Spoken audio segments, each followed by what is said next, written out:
I played Chicken Little in kindergarten. The sky is falling down, the sky is falling down, my first line. I always had an interest in it. I will always be an actor. Employment doesn't define me as an artist, my work does. I profiled Jerry Lewis for The New Yorker in 2000, and a couple of years after that he asked me to help him write his memoir. And Jerry Lewis talked about Frank Sinatra a lot, always by first name. Frank this, Frank that, to the point where I began to think of Sinatra as Frank Did he himself. admire him? He did, hugely. I threw caution to the winds and took on this absolutely stupendously daunting task. I really was a kid who printed business cards that said producer on it. So you wanted to be you realized you wanted to be a producer. At that time, I got a job as a kind of junior level studio executive at Paramount. What was it like being at Paramount working on this array of films? It was amazing, you know, it was like, here's Mike Nichols, and here's Francis Ford Coppola, and here's Harrison Ford, and that's where I met Sidney Pollack, who ultimately became an incredibly important person in my life. In Putin's Russia, anything related to intellect is not respected anymore. So there has been a decline in the prestige of chess in Russia? It was a decline in respect for intellect. Let's put it, you know, just on a broader basis. Dr. Lipstadt received international attention in 1996 when the British author David Irving sued her for libel for characterizing him as a Holocaust denier.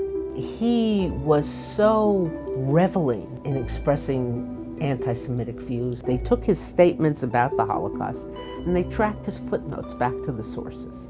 They were proving that when you track back to the sources, you very quickly see that the source for which he's citing is not the death record at Auschwitz. Sinatra saw movie stardom as the engine of his fame. He was a pathologically impatient man. And if you've ever been on a movie set, making a movie is like watching paint dry. Sinatra, being as impatient as he was, simply couldn't stand it. The reason I wrote this memoir is really like a snapshot in time, because it was an awakening for me, all from Katrina and my response to it.